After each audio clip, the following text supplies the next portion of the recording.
मेरा वाहन मेरी संपत्ति, सरकार को क्यों है आपत्ति। भारत का संविधान 1950 अनुच्छेद 51 के अंतर्गत कर्तव्य विधि पूर्वक जनता ज्ञापन। सेवा में श्रीमान माननीय अध्यक्ष आदर्श गोयल जी, दिल्ली हरित प्राधिकरण, कोपरनिकस मार्ग, नई दिल्ली। सरकार के गलत नियम और कानून के अंतर्गत आम जनता के वाहन उनकी खुद की कमाई से खरीदी हुई 10 से 15 साल पुरानी डीजल, पेट्रोल, सीएनजी के वाहन बंद करने एवं जब्त करने के फरमान के खिलाफ जनता का विरोध।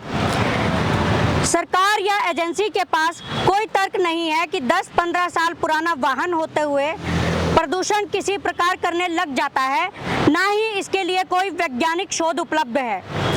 यदि वाहन प्रदूषण करने लग जाता है तो सरकार के द्वारा जारी किए गए प्रदूषण प्रमाण पत्र भी अपने आप में कूटनीतिकरण, आपराधिक गतिविधि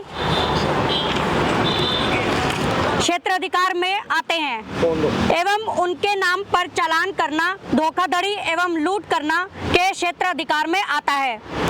सरकार जिस प्रकार से डीजल वाहन को अधिक प्रदूषित बता रही है और फिर धीरे धीरे पेट्रोल की जगह सीएनजी को बढ़ावा दे रही है और सीएनजी की जगह इलेक्ट्रिक वाहनों को बढ़ावा दे रही है, इससे यह नहीं पता लगता कि वो किस प्रकार से वातावरण के लिए फायदेमंद है, क्योंकि डीजल वाहन के प्रदूषण और पेट्रोल वाहन के प्रदूषण की तुलना नहीं की जा सकती है, क्योंकि दोनों के प्रदूषण करने वाले पदार्थ कण अलग अलग हैं। एक में यदि कम है तो वह दूसरे में अधिक हैं। सरकार एजेंसी ने कभी भी आम जनता से उनके वाहन को बैन करने के बारे में स्वीकृति नहीं ली है और सरकार एक तरफा फैसला भी कर रही है और आम जनता के वाहनों को साथ में जब्त भी कर रही है। इससे यह प्रतीत होता है कि सरकार कोई गहरे राज छुपा रही है। क्या पंजीकृत वाहनों पर पंजीकृत मालिक ही उसके मालिक हैं या सरकार स्वयं ही उस संपत्ति की मालिक है। जिन पुराने ईंधन को बंद कर नए ईंधन लाने की सरकार बात कर रही है, उनके ऊपर कोई दूरगामी शोध नहीं हुआ है। इससे यह प्रतीत होता है कि सरकार एजेंसियों की बातों में स्थिरता नहीं है। सरकार एजेंसी किस प्रकार निर्णय लेती है कि एक वाहन कब प्रदूषण अधिक करेगा या वह कब पर्यावरण अनुकूल माना जाएगा। एक नए वाहन को बनाने में इतना प्रदूषण कार्बन फुटप्रिंट होता है जो कि औसत वाहन चलने के दौरान 50 सालों में भी ना करे।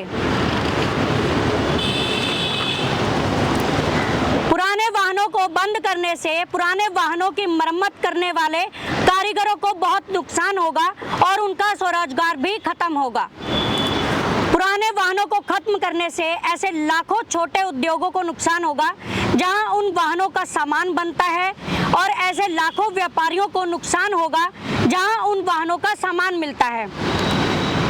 जिस प्रकार सरकार इलेक्ट्रिक वाहनों को बढ़ावा दे रही है और कह रही है कि इससे वातावरण को फायदा होगा, यह बोलकर जनता को गुमराह किया जा रहा है क्योंकि इलेक्ट्रिक वाहनों में डलने वाली लिथियम धातु का खनन करने वाले में ना पलटे जा सकने वाला जहरीला नुकसान वातावरण को होता है।